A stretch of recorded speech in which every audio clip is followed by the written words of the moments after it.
All right. Welcome back to another episode of Pables and Jables, where us non-critics completely criticize our favorite movies and TV shows. I'm JB. Brian. Today we'll be covering The Batman, which is the most recent film in a long list of movies involving the Dark Knight and his struggle with Gotham's worst criminals. Pables, how you been, man? Doing all right, JB. Excited to talk about this movie, man. Yeah, it's been too long since our last pod, but we're gonna get back into it and try to do this more often. We thought the Batman would be a good way to start back up, since this is a really big movie. So let's get into it. I think first we're gonna start with just a non-spoiler review, just for anyone who hasn't seen it. Just spend a couple minutes giving like our overall opinions and why you should go see this movie. So Bipe, I'll kind of give you the floor to start. All right. So obviously I was very excited for this movie, followed it all the way up until opening night. And after seeing it, I thought it was very good. Can't say it was amazing though. I would say that there's a lot of things that I loved about the movie, but also a surprising number of things that bothered me maybe more than it should have. So some strong points about the movie. I think it was amazingly, incredibly directed. And it established a universe that is fascinating and that I definitely want to see more of. I do think that there were some structural and pacing issues throughout the movie. I think it was a little overlong, and I feel like, watching it, I couldn't help but think that a couple of scenes could have been cut out. And also the acting overall, incredible. I loved Robert Pattinson. My favorite was definitely the Penguin. Paul Dano was also very good. Zoë Kravitz was very good. But I think the primary issue with the entire movie is just about the script. Yeah, I thought the main plot twist was a little convoluted, and I thought that the main issue for me was that it took too much of a skin deep examination and a lot of really interesting themes, and I just wanted it to do a little bit more with what it was trying to do. But I loved how ambitious the movie was, and it established so much for me, and I'm excited to see more. Can't wait. I feel like the next movie, its potential is just infinite. So excited to see more. Yeah, I agree with a lot of what you said. I'm a little surprised to hear, you have a lot of negatives on it. And I think, we'll definitely get into that. I to be honest, I don't have much bad to say about this movie. I thought this movie was pretty amazing. I mean, I agree. I thought the directing was amazing. Had a very cool aesthetic to it. It's the darkest Batman yet, I would say. I don't even think it's really close. So I think, if that's something that you're looking for, right? If you kind of like that gritty feel of the Dark Knight trilogy movies, I think this is also for you. It has that definitely. And I mean, I think if you're a Batman fan, you're gonna love this movie. I think it kind of gives you, it has, like you said, all the characters were great, casted really well. I thought, the Penguin was awesome, and just the villains overall were good. And, I think Pattinson did a really good job. It was a different take on Bruce Wayne overall. So that was interesting to see, but I think it was a cool take, and I liked how they did it. And yeah, I mean, plenty of action. I thought, the plot was good. It made you think.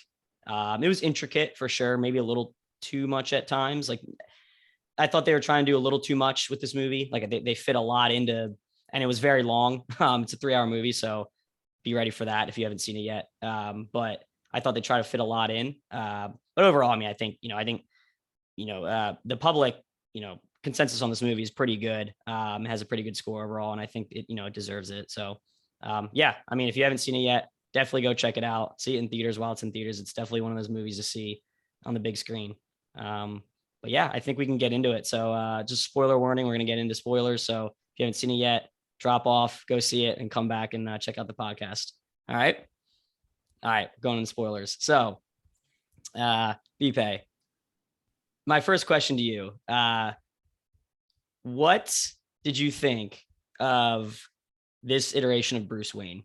Because I think that was a really interesting part, and I kind of want to hear your thoughts on that. Yeah, man.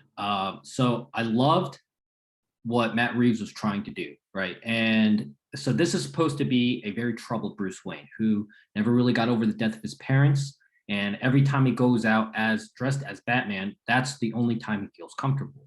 So he goes out, and every time he fights, gangsters or criminals out there, he sees the death of his parents, right? And you can see in his performance, how troubled he is.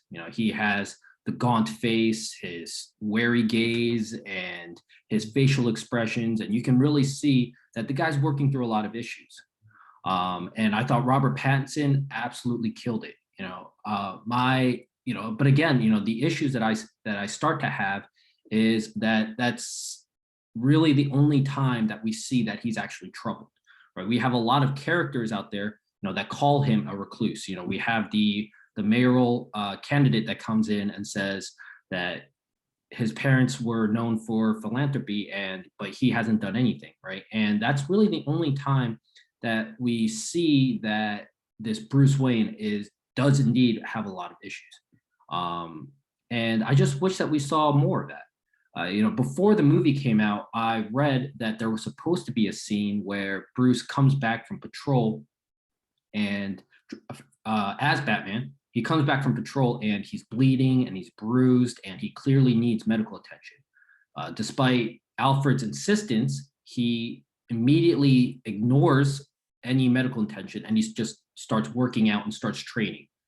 And I'm reading this and I'm like, whoa, that is trouble. This guy has some serious issues and he's just obsessed with being Batman.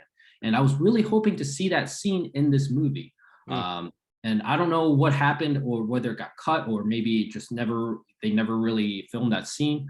But, I feel like more scenes, something like that would have gone a long way in terms of establishing the character here. We see Carmine Falcone saying that he's a bigger recluse than him. And we have Alfred immediately, berating him for being Batman the first time that he's on scene. And I just felt like a lot of that was kind of unearned without really establishing to us as the audience that he was troubled. And if it wasn't for Robert Pattinson's incredibly nuanced performance, then I think that could have been lost. Yeah, I agree with that. That's interesting. It was definitely, I would have liked to see that scene too. That sounds really interesting. And like you said, it kind of would have set that scene for us, right? That like expectation. I think, I agree. Pattinson did a really good job of making you feel that like this is a very troubled Bruce Wayne. He was young. I mean, how old would you say, Bruce Wayne was in this movie? Like early 30s? Yeah. So definitely young. This is not the Playboy version of Bruce Wayne that we've seen in other, like the flashy Playboy version we've seen in other movies, right? Even The Dark Knight, they had some of those scenes where he would like get out of like a car with like 3 women, right? None of that in this movie. It was not about that. And yeah, I mean, I thought he played a really good Bruce Wayne. It was interesting. He was well, what did you think about the lack of that? The lack of like setting that up for the audience? No, the lack of his Bruce Wayne persona being so different from his Batman persona. In this movie, he was essentially the same. Yeah, good point. I thought it worked for this movie, right? I think it depends on the tone of the movie. Like, I think for this, what they were going for in this movie, I think that was the way to do it. Mm-hmm. So I liked it. I thought that was good. But it may not work in another Batman movie where the tone is a little different, right? Yeah. So I thought that was really interesting. I thought the part with well, so I don't want to get too far ahead, I guess. I'm just kind of thinking of all these things. So all right, well, that's the Bruce Wayne portion of it. We can always touch on that again. I want to say, I do want to talk about the opening scene. I thought this was probably like one of my favorite scenes in the movie. I thought it was super cool how they did it with showing how like the fear that Batman instills into like the city of Gotham, like the criminals. And right, it opens up with like guys just doing random acts of whatever, not even necessarily violence. Well, some of them were, but like one guy was just spray painting like a building, right? And then drops the spray paint can and rolls into like a dark door. And he's just like, is Batman there? Like, I don't know. Like, he totally could be, right? Yeah. I thought that was really cool. And like Pattinson is talking over that about exactly that, right? Like, he's like, and he says, I can't be everywhere all the time, but like the idea and like fear of me can be. And I thought that was really cool. Awesome. I really like that. That like totally set the tone for me. And I was like, this is going to be good. And then obviously that part with like the train, when he first fights all those guys was awesome. And again, it set the tone of like, this dude is troubled. And you know, I don't know. I just thought that was a really good way to start the movie. I loved his face when he was tasering the guy against the middle pole. Yeah. And his just rageful face until because he was the one that shot him. Incredible. Yeah. I thought the opening was fantastic. I wasn't sure how I would feel about the journal entry narration, but I ended up really, really liking it. And I thought, and my concern was that it would come off as super cheesy, and it really didn't. And it just establishes the entire tone of the movie right away. So I thought it was a fantastic, and I love that they brought it back right at the end, because I was wondering, towards the in between, like from the second act to the third act, we didn't get any more of the narration. So I was wondering where that went, but then the fact that he closed with it, I thought was good. Yeah, and they did that throughout the movie, right? They did it twice in the first act. Okay.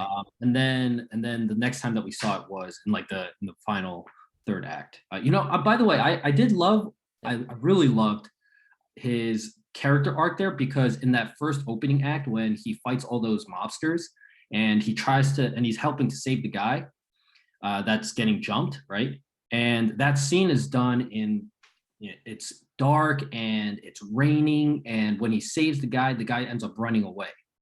But then at the movie ends with him carrying this woman in the light of dawn, and in this particular scene he saves her, and instead of running away, she's reaching out to him for instead of all these other paramedics that are helping out. I thought that was a really nice touch to show, because Matt Reeves has talked about it being this journey from being this vigilante and symbol of fear to a symbol of hope. And I thought it was a really nice transition. That's a really good point. I mean, and they did that really well at the end, for sure. Yeah. That end scene on, in the stadium. Yeah, no, I agree. I thought that is a really cool character arc. And I loved Robert Pattinson's face, dude. The amount of facial expressions he's able to convey, with the mask on, just incredible. Yeah, and his face is like, when she's like reaching out to him, he's like, and I was like, dude, so good, so good. It was really good. He killed it. He absolutely killed it. So I mean, we can stay on kind of Batman. Like, what are some of the different like takes you have on the character of Batman in this movie? What were some of the things you liked and possibly didn't like? Right. So great question. So what I loved was the detective aspect. I loved how smart he was.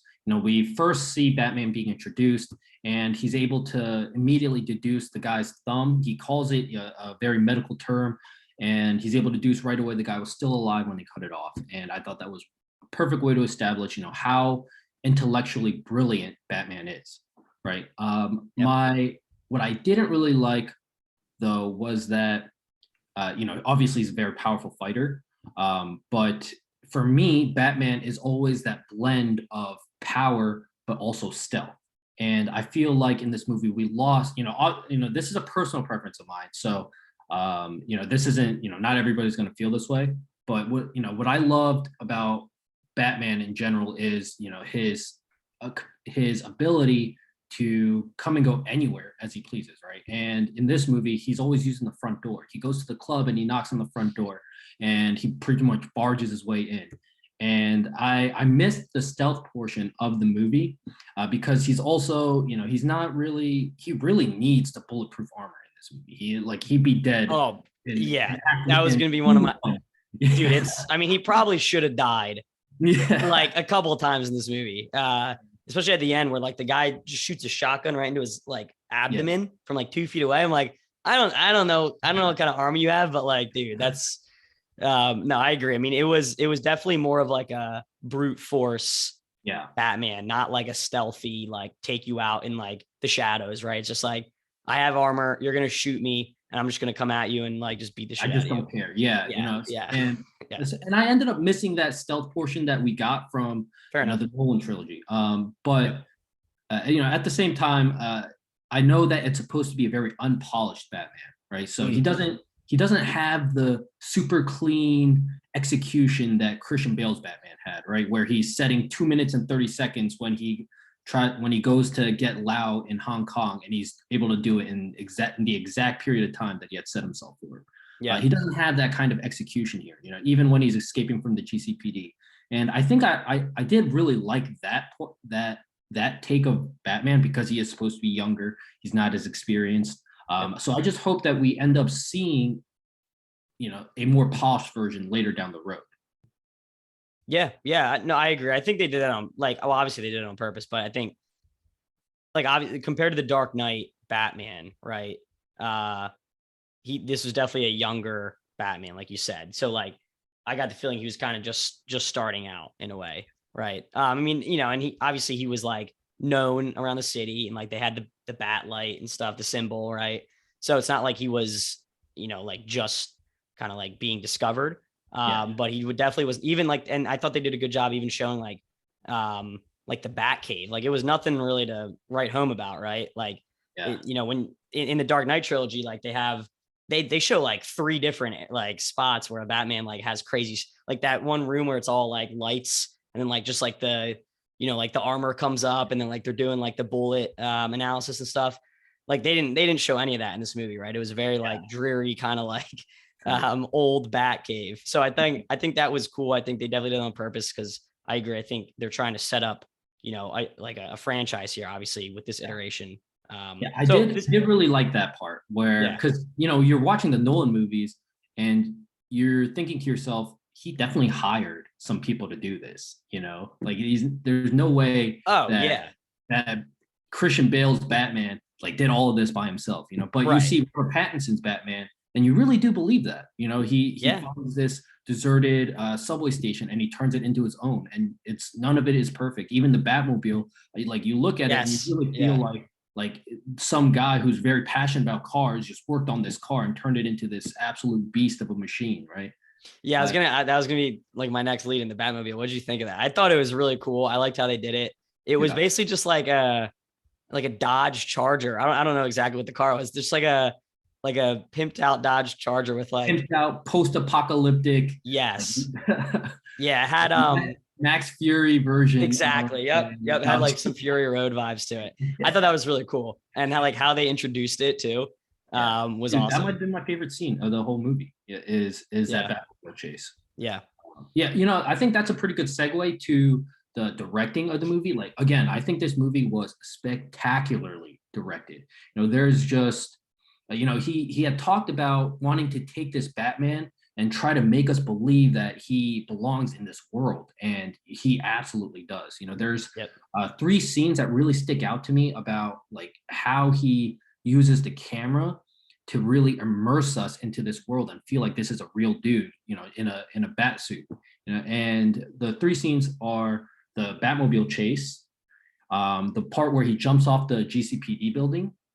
Mm-hmm. And the funeral scene. I thought those 3 were just amazingly directed. But the GCPD scene, right? I thought it was so clever that when he jumps off the wingsuit, that it turns into a GoPro perspective of a guy in an actual wingsuit. You watch YouTube videos, and that's exactly the same camera angle that you take. And in a lot of these movies, you don't really feel the sense of danger in the height or in the action that he's doing. You really think about it. Even Christian Bale's Batman, right? The dude's gliding throughout the city. That is insanely dangerous. Yeah. Right. But in this one, I feel like he was really able to convey that with that GoPro angle. And I'm watching this, and I'm like, oh my God, this dude is going to hit the building. It was awesome. I thought it was, I mean, it was definitely more grounded. No doubt. It was more grounded. I thought everything about it was more grounded. Even the villains, all the characters, it was just a very, definitely more grounded take. That part was really cool. What that part reminded me of? I don't know if you played Arkham Origins, right?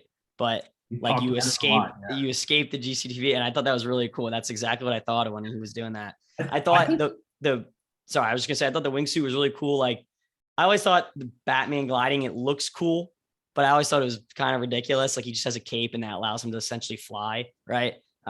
This was an actual kind of realistic way of doing this. And then what would probably happen, he gets absolutely wrecked because he gets caught on the bridge. Yeah, good. That's probably one of the parts where he may should have died, or at least broken something. And he just stands right back up. Thought that was kind of got funny, an but invincible suit. yeah, it's wild. That suit is. I will say the suit was not grounded.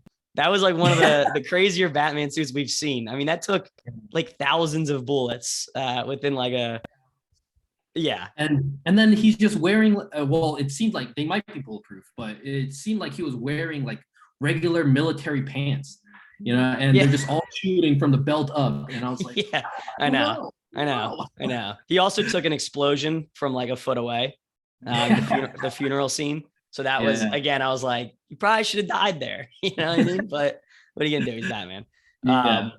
No, I was just gonna say, I think this movie got a lot of inspiration from Arkham Origins. You know, you really, if you compare the Batman from Arkham Origins and Robert Pattinson, I think they try to do something very similar. A younger, angrier Batman who's Alfred doesn't really approve of what he's doing, and there's a lot of tension between the two. So yeah, yeah, I agree. So we can kind of stay with the directing, and maybe we even talk about like some of your favorite scenes. I mean, I think, you know, one of the things I liked overall, it kind of had a cyberpunk aesthetic to it, which I thought was really cool.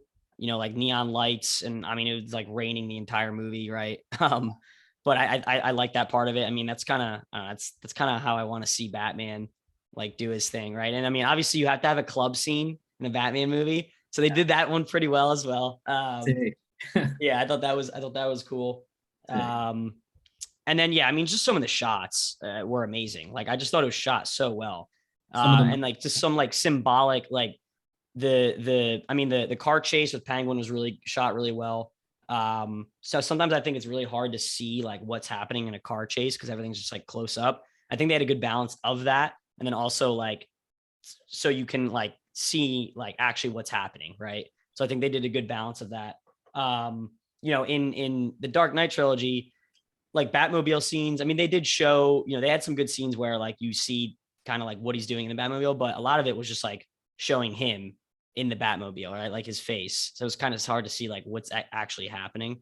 But I thought they did that really well. And I thought when like the whole explosion happens and then Penguin thinks like he got him and then he comes out of it and then like flips the car and then he's like you're looking at him upside down from Penguin's viewpoint and like the cape, like the fire behind him, the cape's like blowing in one direction. Awesome. Like he's walking slowly. I thought that was amazing. Like super like symbolic scene. I'm trying to think of some of the other like I mean, I think the shot you mentioned at the end when he's like they're on top of the stadium and it's like the light of dawn, right? And like that girl's reaching out and then he's like kind of like touches her hand to like let her know it's gonna be okay. And then he like looks up. I thought that was really cool too. The one where he's walking through the hallway and it's the only light is from the gunfire. Yes, dude, amazing. Crazy. Doesn't make any sense, but amazing scene. No, it doesn't. It doesn't make too much sense, but it was great. Like I would amazing scene. Yeah. I mean, you had to have it. I loved it. Yeah. What'd you think of the so like what was one of your favorite scenes or what was your favorite scene out of the movie? Yeah, so the Batmobile chase, absolutely amazing, dude. Like you said, but also it kind of goes back to my point about him jumping off the GCPD. I love the angle of the camera being in like the side mirror so that you can see what's behind the Penguin and you also see what Penguin is doing. You know, some of those angles that he used for the car chase scene were just so good. But yeah, I think the best shot in the entire movie is Batman walking from the flames to the car. Okay.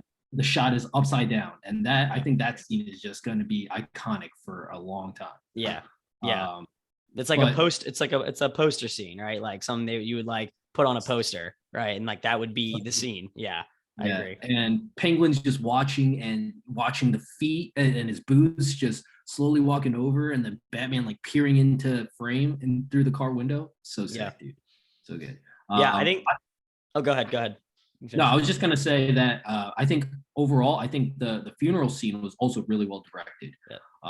I think that what I love about good direction is like the use of certain angles to really portray and the use of music or lack of music and just how everything just comes together. And I feel like in the funeral scene, the way that he tried to capture the tension was, you have this impending sense of doom right away, right? And there's a total lack of music, and the only sound that is in the background is the choir singing. Mm-hmm. And things seem normal, but for whatever reason, forever and whichever way that Matt Reeves decided to direct that scene, there's just constant growing sense of doom. And I really loved the part where the guy Gilchrist holds up the phone and it starts ringing and everybody starts cowering in fear, and Bruce Wayne is just face of determination and he's just gazing and trying to figure out what's going on. Yeah. And I just wish, this is a very small nitpick, but I just wish he held that shot for like 1 second just because of how epic it was. Yeah. But just overall, that scene I thought was really good direction, from the image of Riddler standing on the balcony with the light blinding his face, down to just exactly how real the car felt from crashing through the entire funeral. I think what Matt Reeves' strength is it's most of the time it's hard to tell when he's using CGI, and it seems like he used a ton of practical effects throughout this movie. Agreed. That gives the movie a very timeless feel. Yeah. One thing I do want to mention though is I just wish he used a lack of music for the background a lot more. Towards the end of the movie, the soundtrack just started feeling really repetitive, and every time Batman showed up, it would just be like dun dun dun dun, and I started getting a little tired of it. Especially in the third act. I mean, this is a 3-hour movie, so you use the same soundtrack every time Batman comes up, and it's gonna start getting a little old. So, yeah, it's fair enough. It's fair criticism. I think the funeral scene, going back kind of the scenes. I mean, the funeral scene was probably, I think, maybe the best scene out of the movie. I just thought, like you said, the like the intensity of it and like the tone, and like you just felt like there was impending doom. And then like they kind of cut then to like where it's later and like Batman walks out, and that's like what the Riddler was planning for, right? And then they kind of have like it's weird, like him and the Riddler have like a back and forth, but it's like through the guy who's like taped up holding the phone, and he's like solving the riddles for him. I thought that was really cool. I loved how Bruce immediately connected with the son, with the kid, that just lost his father, and just immediately connected to him. Thought that was a really nice touch. One thing I did notice is Batman is a very slow walker. Every time he approaches, he is taking one step after another, just very slowly. And this movie was very slow. Yeah. I don't know if it's like a intimidation factor maybe, or just looks cool when he's like walking slow. But he was definitely slow walking in this movie. You hear his boots before you even see him. He's supposed to be a ninja. Come on. Yeah, agreed. What did you think of like the riddle part of this? I thought that was super cool. Like you said, this is like a detective Batman movie, which I really liked. He's solving a chain of murders. And I thought like they actually had like the riddles were really interesting. And like during the movie, I'm terrible at riddles, but I'm like trying to like think of the answers to some of these, right?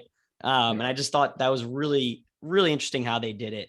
Because they've drive URL. yeah. So I just thought that was I really like that part of it, and I think it's like as from a script writing perspective, that's got to be harder to do, right? To kind of like incorporate these like complex riddles into an actual plot that makes sense and works in the end. I just thought that was really interesting how they did that. Yeah, I liked it for the most part. I really liked the riddles themselves were pretty interesting. I liked that Batman was able to figure them out pretty quickly. I don't like that he was never truly, it didn't really feel like he was truly challenged intellectually. And like he figured pretty much any riddle that was able to be solved, as quickly as he could have figured them out, but he never really beat the Riddler. And that did kind of, I don't know if that was intentional or not, but the movie, at the end of the movie, the Riddler essentially won. He flooded Gotham, and all Batman did was come in and it pretty much stop his goons, his Insel army, from killing all the people. And even then, he almost got wiped out by a bunch of untrained internet keyboard warriors that just showed up.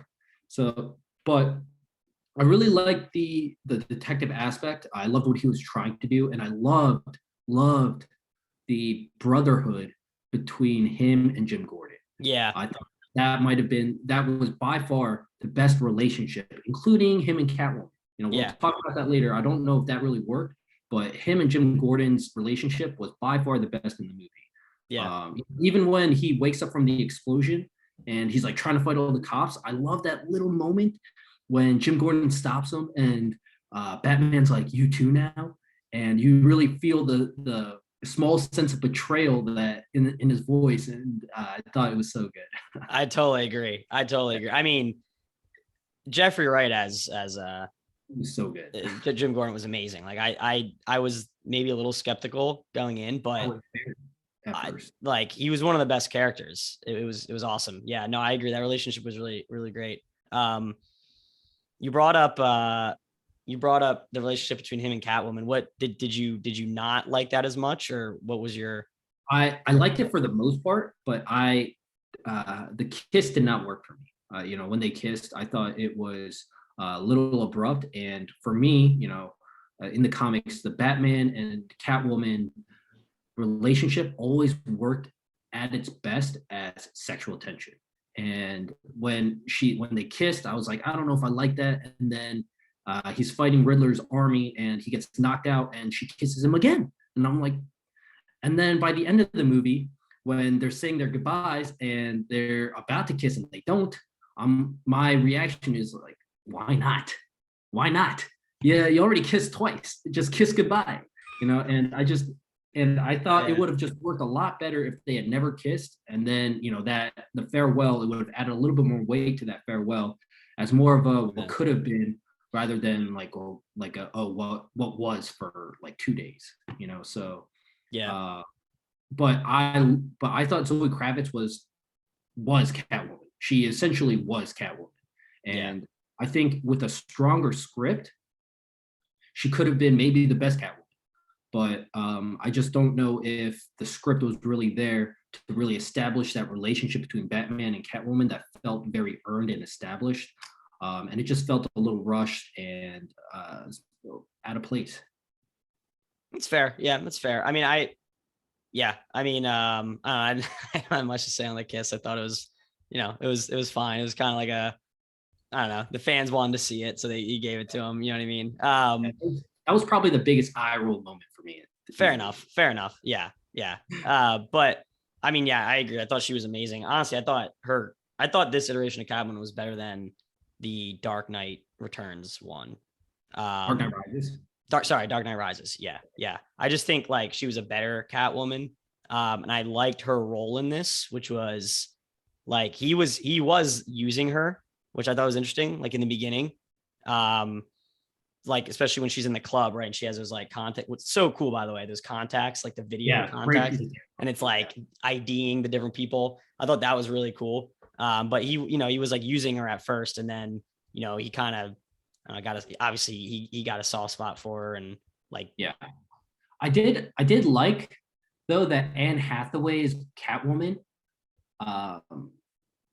she just felt a little bit more ruthless. Like, do you remember that scene where she's with the political figure and she's like meeting with a bunch of the gangsters to try and get the clean slate, and then the police come and she's fighting and she's obviously very capable and she's kicking ass, and then when the police come in, she just starts screaming and pretending to be a helpless woman.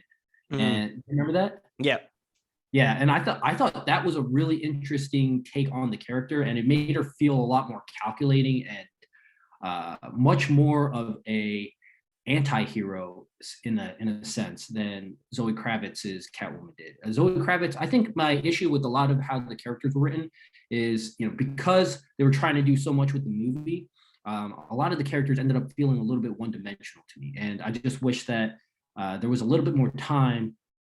Yeah, it's crazy to say, but this movie could have used a little bit more time in terms of developing the characters. In a 3-hour movie, right? So I did feel like, the contact scene when she's going undercover. Really cool idea, but I thought for me it was a little long. I thought that scene could have been, that was essentially like a 10-15 minute scene of her just walking around the club as they're talking about, just nothing super substantial. So I feel Well, like I mean, that could. yeah. I mean, it kind of set the stage like, oh wow, like everyone in the city is kind of corrupt, right? Which I thought was interesting. And then it also introduced Carmine Falcone, right? And you Oh saw yeah, that like he and if you like are the comic books and some like the lore, like he's her father, right? But um obviously they don't say that right away. Like they have some sort of relationship, and obviously Batman thinks it's like a sexual relationship, it seems like, right? And even like yeah, gets mad at her and stuff. And then but I think I don't know. I mean, I thought that scene was really cool. I agree, maybe it was a little too long, but I don't know. I thought that was one of my biggest cons was how long the movie was, to be honest. Um, not that like, listen, like a lot of movies are close to 3 hours now. I mean, all the Avengers movies and stuff, but um, I felt like this movie ended 30 minutes before it actually ended.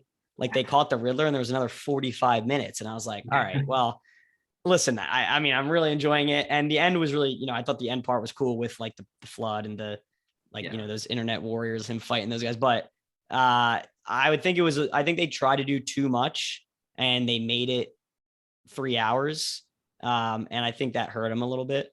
Yeah. They try to fit so much in this movie. And then I don't know. I just think I was ready for it to be over. I'm not gonna lie. Yeah. Like it was. I do. Yeah, I totally agree. I think pacing was a big issue. Yeah. I do want to talk about um, Bruce and Alfred's relationship because that I thought was another Sure. huge weakness of the movie. Well, we didn't see Because much of Alfred. We didn't see yeah, much. We no, didn't get much of Alfred in this movie. yeah, he's in it for I think 4 scenes, and Yeah. I just that was another one that I kind of took a bit of an issue with because Alfred's introduced and the first thing he's doing is berating Bruce for being Batman all the time, and I wish Arkham Origins has a great part where Bruce and Alfred have a big argument about him, thinking he's this hardened vigilante, and Alfred totally disapproving of it, and in the game it's very well earned, and you really feel the frustration that Alfred has Yeah. in little moments because Bruce is constantly ignoring him, Yeah. and just kind of pushing him to the side. And in this movie, I didn't really feel that as much, and I don't know if it was established as well. And then he's in it for like 2 scenes, and then he's blown up. And I really thought he died because and I was like, oh, this guy could definitely be dead because he just doesn't feel that crucial in this Batman universe. He doesn't really feel like that.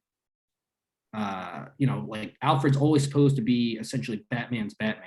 Yeah. And he just didn't really feel like a crucial part of Bruce's life in this movie at all.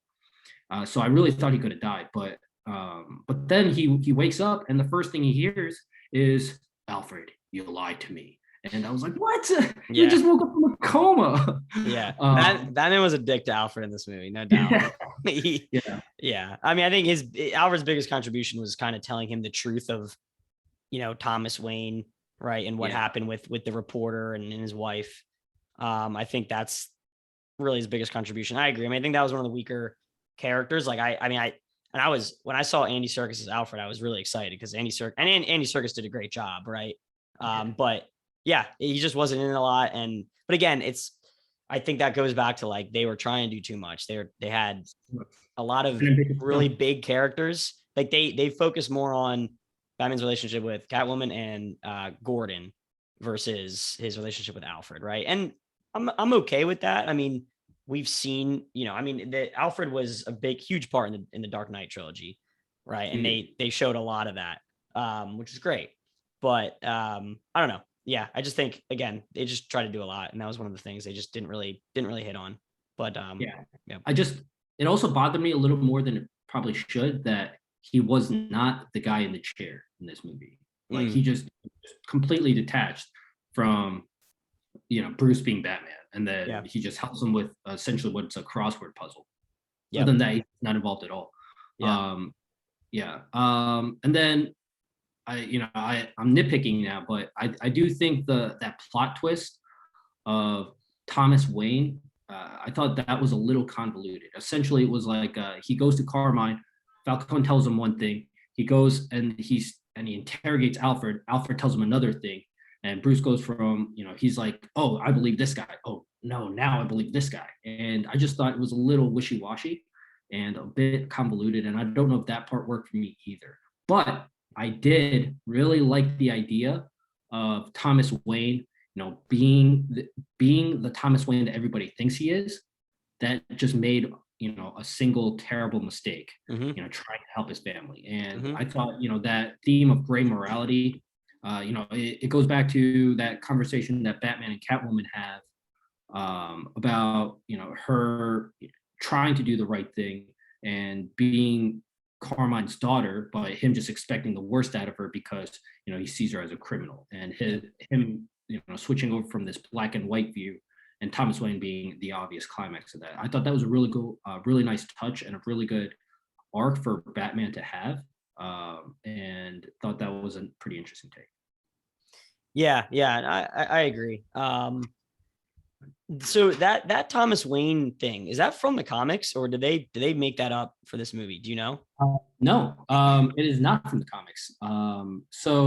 But it is a reference to the comic book Hush, because the journalist shares the same name as the villain Hush, whose name is Thomas Elliot.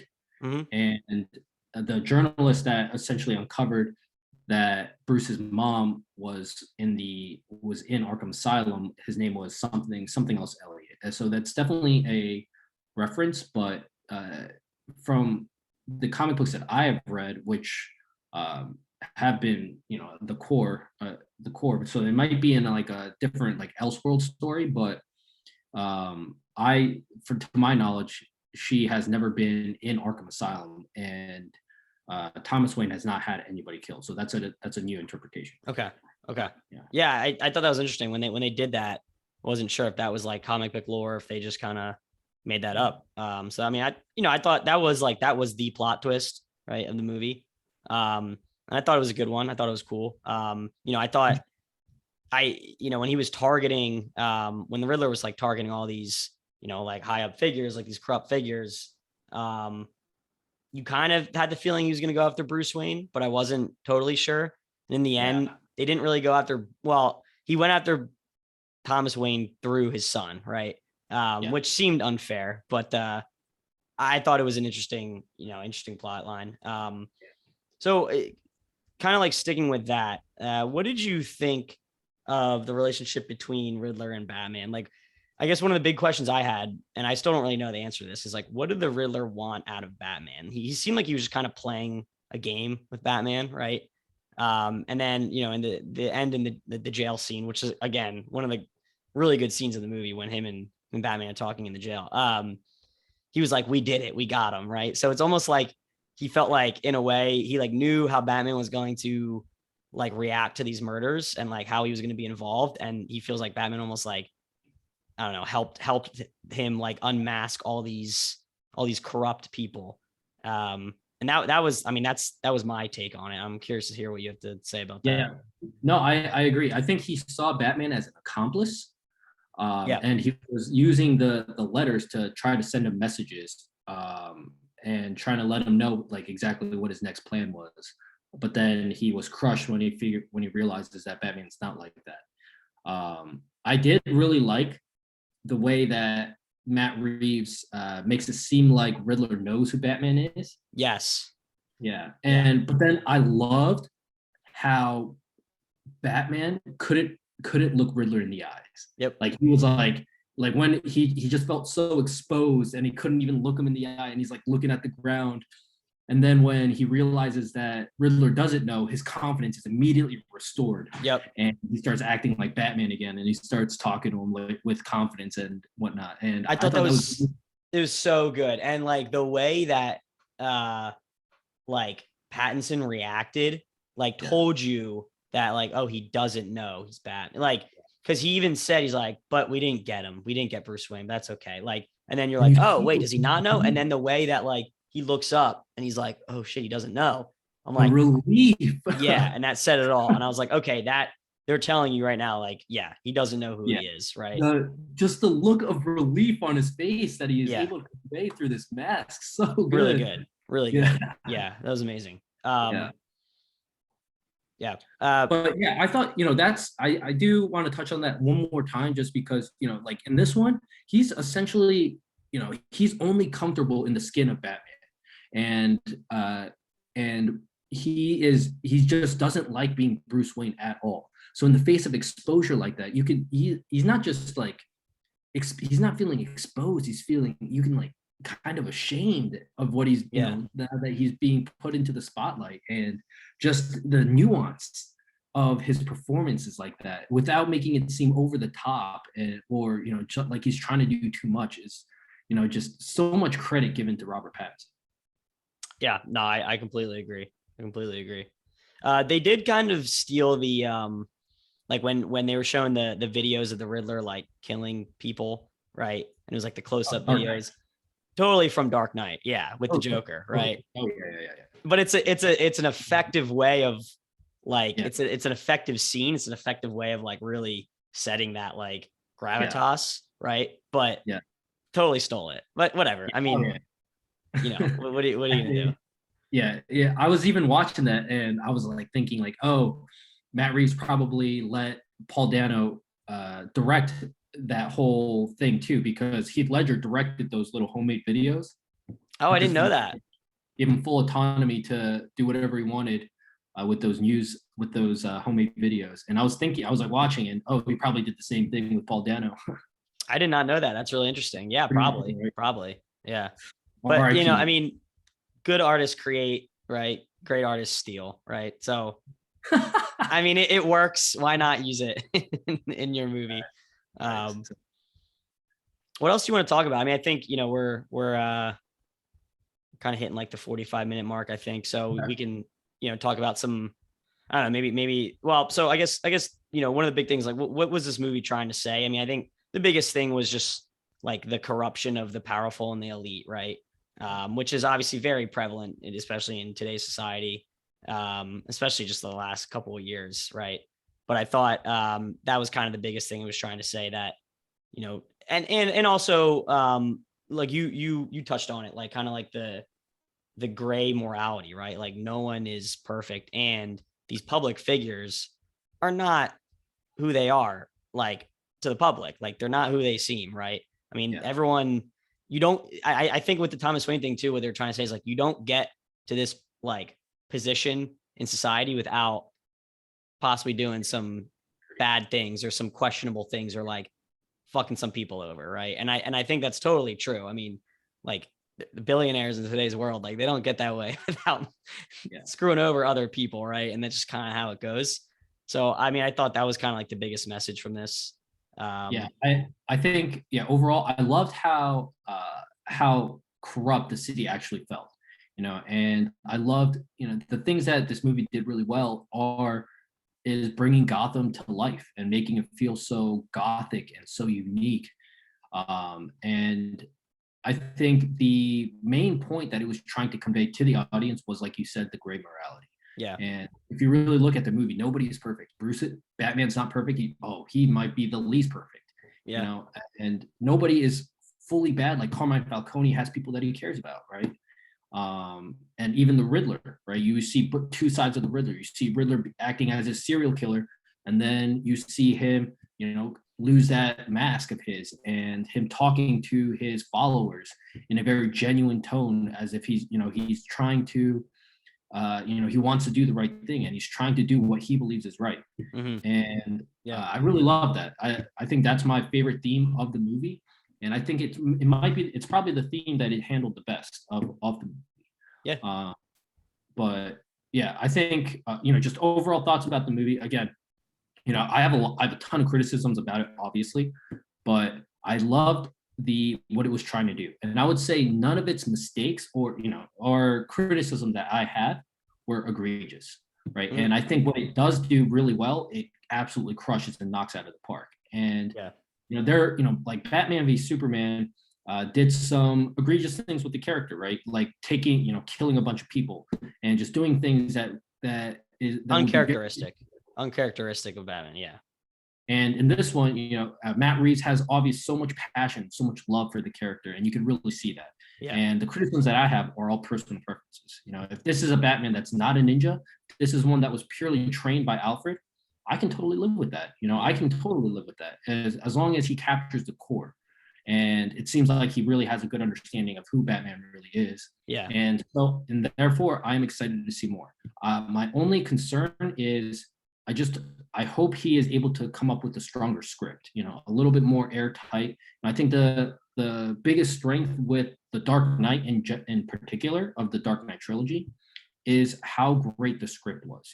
More than Heath Ledger's performance or anybody's performance or the directing. That script is just might be the greatest script that I have ever seen. Yeah. Yeah. From pacing wise, it starts and then it just never stops. Nonstop action, and it's profound, and it's able to fit in so much within that 2-hour 45-minute window where you feel like not one more minute could have been cut out, right? And I hope that the next script is a little bit more airtight than what it is right now, because it does feel a little bloated and very heavy on exposition. Yes. So yeah, absolutely. Yeah. There were a lot of long shots in this movie. And I think again, that added to like the tone and feel of it in a good way, I would say, but there are almost too many of them, right? Like sometimes you do too much of one thing and it's too many scenes of somebody explaining what's happening in the movie. And like there was a lot where Batman and Gordon are talking and they're literally talking about what they just figured out. And they're just, I feel like Matt Reeves really wanted the audience to completely understand what was going on in every scene. Yeah. And like it might have added a solid 20 minutes to that movie. So yeah, fair enough. A lot of those things could have been cut out, I think. So would you say that was your biggest criticism? Just like and you just thought the script needed to be more airtight? Like there was just a lot. Yeah, I would say the script is probably my biggest issue. Okay. The plot twist was a little convoluted, a lot of exposition, and it was just trying to do too much. I loved what it was trying to do. Don't get me wrong. The whole psychological thriller, horror aspect, detective noir of a Batman movie is words can't describe how genius of a take it is for me. Yeah. And there is a universe out there where with a few adjustments and edits to the script, this could have been the perfect Batman movie for me. Mm-hmm. But it's just that's probably my biggest criticism is the script. Yeah, I would agree. I would agree. That's probably mine as well. And honestly, it's really the only one I have. I really don't have too many criticisms of this movie. Just the length of it was the other one. I was just ready to stand up and get out of the theater, but maybe that's kind of just me. So I guess, overall, what's your ranking of this movie? Like out of 10, what would you rank it? Yeah. So, I keep going back and forth between a 7 and a 6.5, but I'm going to settle on a 7 officially. Okay. So, okay. I think, despite a lot of my criticisms, I do think that this movie is a very strong movie. I think it's a very, very good movie. And I can see why some people think it's a masterpiece. Yeah. But for me, I just, it just doesn't hold up as well as The Dark Knight does, or even Batman Begins, really. I guess we're going to get into rankings a little later, but I just, there's just too many nitpicks that I have about the movie to give it too high of a score for me. Fair enough. Yeah. Surprised to hear that. I thought you were going to have a higher ranking. I think I was kind of between like, I don't know, 8 and 9.5, to be honest. I'm going to give it a 9, 9 out of 10. I thought it was amazing. I thoroughly enjoyed it. Like I said, I really don't have much to say about it that I didn't like. So, for that reason, I'm giving it a 9. I thought there were, and I think one of the big things for me that kind of plays into that score is the different things that Matt Reeves did with this Batman. I thought the like we talked about, like the younger, darker Bruce Wayne was great. Just thought the dark take overall was really good. I love the aesthetic. I thought like the Batman, like the different takes on the Batmobile and even his suit as well. I really That might be liked. the best Batman bat suit we have gotten on screen yet, dude. That he Yeah, looks so good. he looks awesome. And he He had looks the so, did you see he had the shock things yeah, on his wrists, like on his forearms. yeah, Again, the another tape. like Arkham Yeah, series callback. So I that's just like, yeah, he just did so many cool things. I mean, another thing, like the Riddler and Penguin are probably some of the like two cheesiest villains in the Batman universe. And he made them like two of the like maybe, I don't know. I mean, the Riddler was one of the darker villains that we've had, right? yeah. And even Can the we? Penguin was great. Like he was Yeah, like enough of like an idiot to be the Penguin, like just enough of like a, he just loud and obnoxious, but also like grounded at the same time and not just like an absurd looking person. Like he was super ugly, but you're like, oh no, this guy's like a mob boss. Like I could see it, right? And so I just think like the way they did that, and even like I didn't.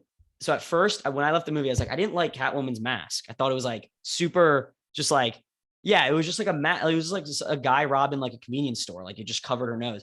But then I thought about it, I was like, actually, it's kind of cool. Like she, again, like this is another character where you can tell like she's just starting out. This is like a young Catwoman. She's not like like you felt Anne Hathaway in Dark Knight. Why do I keep forgetting the Rises? I don't know. I keep wanting to say Returns. I don't know. Like, Returns is the comic book. yeah, yeah. Yeah, Even she was like definitely a more established Catwoman, right? And like just from like the suit and just like the technology she had and like just her overall like how she handled things. So again, I think like that's what they were going for, and I like that part of it. So I don't know. With all that in mind, like just how he made, there's been so many Batman movies, and one of the best trilogies of all time, arguably the best, with one of the best, probably the best villain in the Joker, Heath Ledger's Joker, right? To like say, okay, I'm gonna do another Batman that's not part of like this DC Justice League universe, right? And I'm gonna like take this and just do my own version of a Batman, and I'm gonna knock it out of the park. I thought was really ambitious and really impressive. And no, for that reason, I think that's why I had it as a 9 out of 10. I can't say too much bad about this I movie. cannot deny. I think one of my favorite things about this movie is how ambitious it is and Yeah, how it wants to be so much. And I just want to go back really quick. The take on the Riddler to turn him into the Zodiac killer, yeah, yeah, dude, awesome, genius, so so genius, good. so smart, so smart. And my I thought Carmine Falcone, he doesn't really have that menacing Godfather aura about him in this one, Nope. but the Penguin does. And Yep. I love, I'm excited to see him in that HBO Max show. I'm excited to see just a lot more Colin Farrell in the Batman universe here. And it's just very exciting what they've been able to establish. Crazy Um, that was Colin Farrell. Like I can't believe that. Still can't believe. who is I was that? like looking at him. I was like, I still can't even see Colin Farrell in Who that. is that? It's crazy, dude. The makeup that they can do. Yeah. What's the HBO show you're referring to? Is it a Batman Oh show? yeah, so they are coming out with two HBO Max shows right now.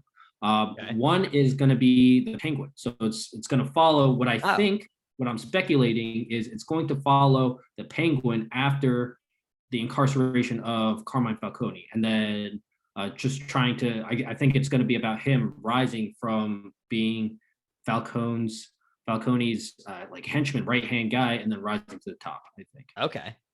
And then the second one is going to be based off of Gotham Central, but it is turned into a show about Arkham Asylum. So there's not a lot of details about the second show out just yet, but they are trying to expand this as much as possible to try and include as many characters as possible. Yeah.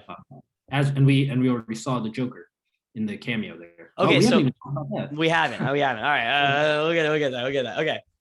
That's interesting. I did not know they were coming out with HBO shows. I really like that. I mean, I think let that's a good segue. Like, and then we can come back to some other things at the end if we want. But so I think like where is this universe going, right? So I don't know where this fits in like the Justice League universe? Is this just completely separate? Is that what we're supposed to? Totally separate. Okay. Okay. So I wasn't sure about that. I didn't know if they were maybe like, one of the reasons they had this be like a younger Batman is like, oh, okay, like this is before the events of Justice League, and then we're gonna bring this Batman into like like new Justice League movies. I didn't know if that's something they're gonna do, but I'm glad it's separate. It should be its own thing. Like, you don't need to, yeah. I like this. I think DC has found their lane. Like, I don't know if you watched Peacemaker on HBO. Off your recommendation, I did. Great show, right?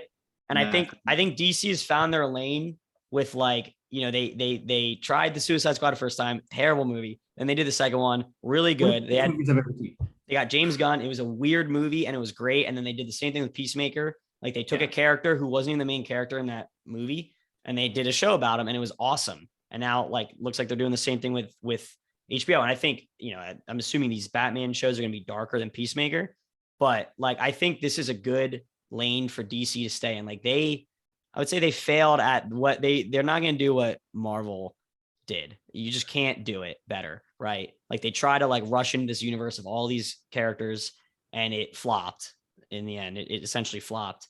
So now that I think they're going to like kind of have their own universes, right? And like do these movies and then do some like shows, and maybe some of the shows are going to be like limited series, maybe some aren't, but like, I think this is a good spot for them, because like their recent stuff has been getting a lot of good feedback. Like, people really like Peacemaker, the newest Suicide Squad, the Batman, obviously. So, I mean, I think that's what they should keep doing, and I hope they do. And I'm excited to hear that they have some Batman movies coming out. I think to bounce off of that, I really do like the idea that James Gunn is essentially in charge of his own like Suicide Squad universe, and now Matt Reeves is in charge of his own Batman universe. Do we know that? Do we know if Reeves is going to be like involved in the shows? Because James Gunn like wrote and directed or at least directed the show. He is executive producer, I believe, and he is in charge. There's not too many details about exactly who's directing or what yet. So I'll keep you updated. Yeah. No, that's cool. Yeah, but I think I do really hope that the HBO Max shows might be even darker than the Batman movie. I do think that the PG-13 rating might have hurt the Batman here, just because it, like, no matter how bad things got, in the back of my mind, I was like, oh, but this is PG-13. It's not going to be crazy fucked up, they're never gonna. They had some guy getting eaten by rats, right? But that was I mean, I've always kind of disagreed with you on that. I mean, I kind of remember you saying similar things about like the Dark Knight trilogy as well. And I don't know. I don't think you need an R-rated Batman. Like, I think this pushed the boundaries of PG-13. I don't really need to see gore in a Batman movie. It's just like not what it's like. I don't need to see that. I see that in enough other stuff. I don't know. I just don't need to see that. Like, I think this got away. Like, when I first saw it with PG-13, I was like, I kind of wish it was R. But then as I watched it, I was like, this doesn't need to be PG-13. It has the feel of an R-rated movie. Like, I mean, it's literally about like a serial killer. And like you said, they like showed some like messed up ways of him like killing people. Yeah. So I don't know. I mean, we saw Batman beat the shit out of people. It's not like they held back there. So I don't know. I mean, that's just a difference in kind of our opinion. I don't think they're going to. I think that alienates the younger like demographic that they want to capture. Like, parents will see it and be like, I'm not gonna take my kid to an R movie. And maybe that's different these days. I don't know. But no, I mean, I would agree with you. And I think that's the main reason why we'll probably never get an R-rated Batman. But maybe we'll get like an R-rated show, right? And that I would be good with. Like, if one of these HBO shows, I would be good with, because it's not like a movie where you're like making a ton on the box office, right? It's a show. So I don't know. We'll see what they do. But I would love one day to get an R-rated Batman movie. That is a personal desire of mine. I hope for your sake we get it. Okay. I hope for your sake and the podcast's sake we get it, because it'd be fun to talk about. I agree. I'm really excited for this expanding universe. To talk about the sequel, where Matt Reeves might take the second movie. I have read reports, two possible speculations one, he's very interested in doing a Mr. Freeze adaptation and trying to see how Mr. Freeze could fit in this universe that he's created, and trying to see if there's like a grounded version of that character. That's interesting. That's really interesting. I was thinking before this, I was thinking about like who in this kind of tone of this universe, like what are some of the good villains that he could take? And Mr. Freeze was one of the ones I was like, he would never do Mr. Freeze, right? You would never. That's what I thought too. Yeah. If he can do it, and that's like one we had. I mean, they did that once, right, with Arnold Schwarzenegger. Was that the? I don't even know which Batman that was. Was that the George Clooney? Maybe Batman Forever, I think. Anyway, Batman Forever. Yeah. And it was like it was ridiculous. So I was like, they'll never touch that. If they can make that in a way that is like it works, I would be all for it. I mean, that'd be awesome, right? I mean, Mr. Freeze's story is very poignant. It's he's not a villain, he's not a bad guy. He's just doing what he has to try and save his wife. So I think there's a very good story there. Yep. But I just can't imagine a guy running around with a freeze ray.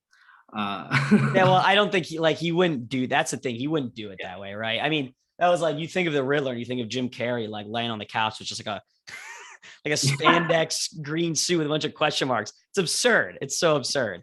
Or you think of like Danny DeVito's Penguin, where it's like his nose, right? He literally looked like a penguin. So no, I mean, we'll see. So I guess that brings my next question. Who do you think? Who do you want to see as the next villain? Well, so the second one that people are speculating on is the Court of Owls. Do you know what the Court of Owls is? A little bit. I don't know too much about it.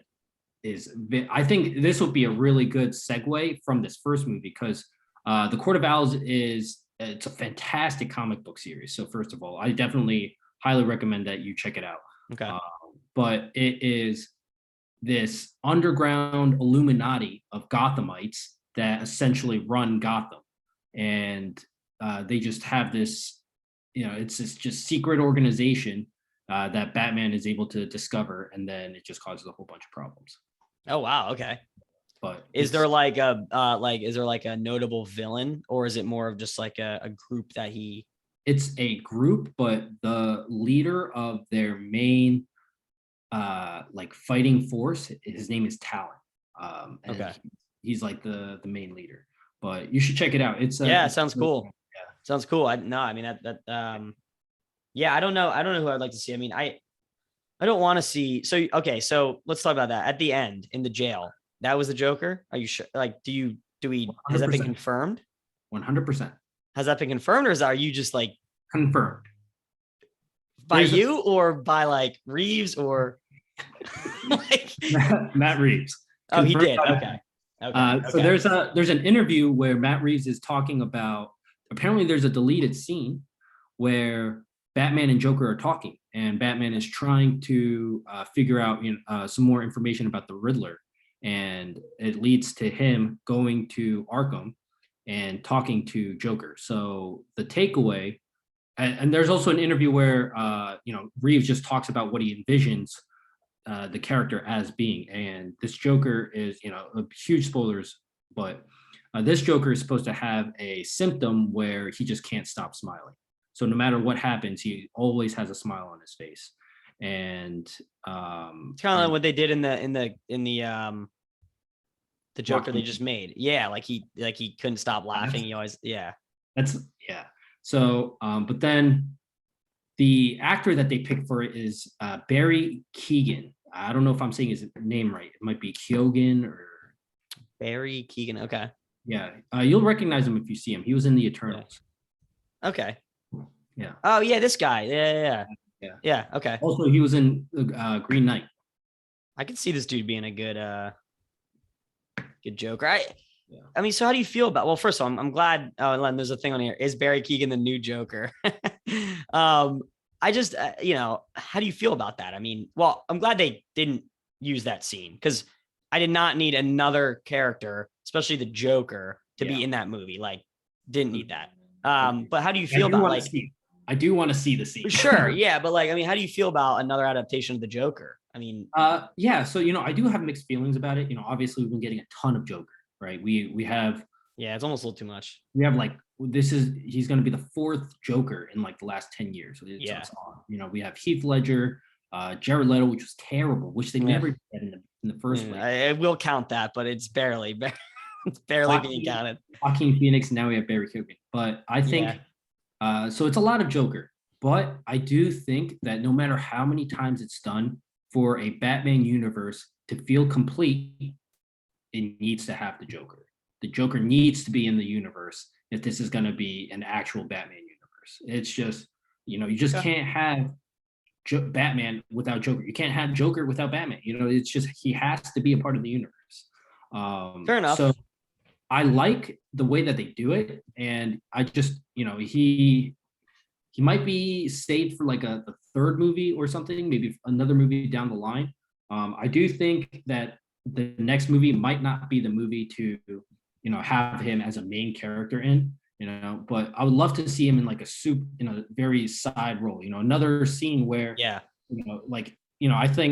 actually feel like it would have been, I'm glad they didn't do it in this movie because it would have been too much, like you said, but I do think that would be a great way to just establish the character in this universe is just having him have a discussion and try and get some more information about a different criminal that Batman is trying to catch. They could even do it as a flashback.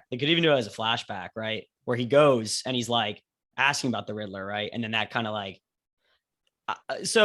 fair enough. I always get worried with another adaptation of the Joker just because Heath Ledger, I don't know if you're ever going to beat what he did. It's impossible. That's the greatest performance in the history of cinema. Changed my mind. It was amazing. It's amazing. I can't right now. I can't think of anything.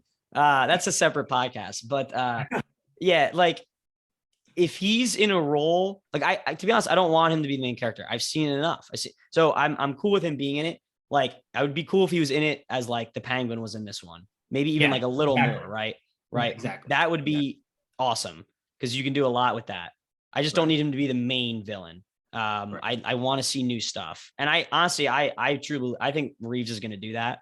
So, we'll see. I mean, it's exciting to see because this is a perfect universe to have the Joker too, because it's so dark and like eerie. I did get a lot of vibes about him being maybe a little bit more manipulative than other Jokers have been because of the way that he's talking. Him and the Riddler are talking, and he's like trying to convince him that he's his friend. Yeah.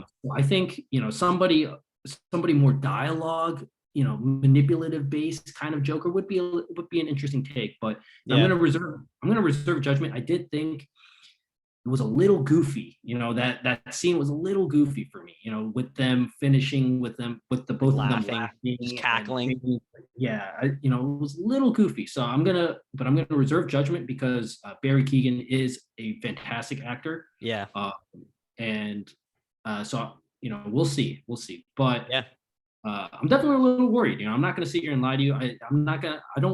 When I think of Joker, I think the past three all looked a lot more like the Joker than Barry Keoghan really. I look at Barry Keoghan and I don't really think of the Joker, so I can't really see him with all the makeup and stuff. But we'll have to see. Yeah. I at first I thought it was Two-Face in the jail. I thought they were doing Two-Face. I think that might be from the acid. I think this one might have fallen in a vat of acid. Okay, so it's like the Harley Quinn story, right? With the okay. Well, traditionally, Joker started off as a failed comedian, like the movie, right?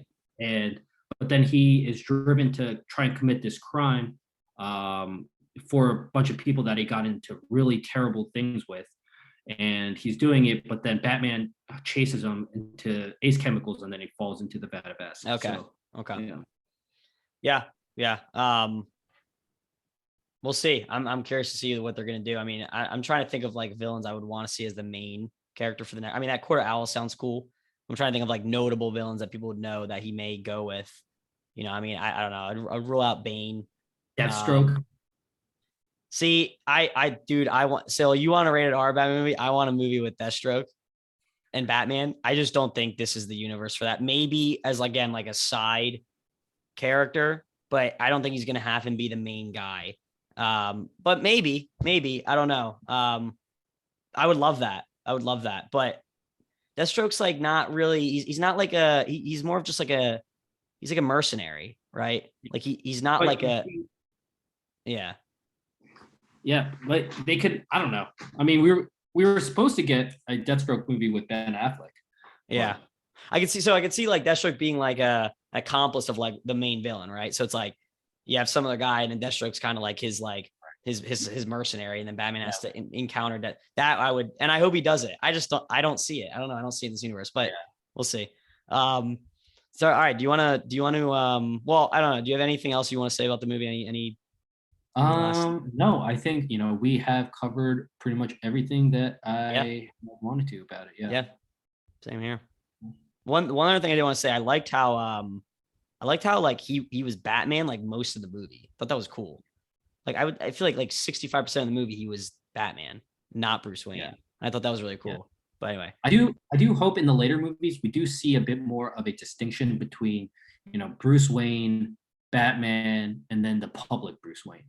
So it doesn't have to be the billionaire playboy, but the way it is right now, it's really not that hard to figure out Batman is Bruce Wayne.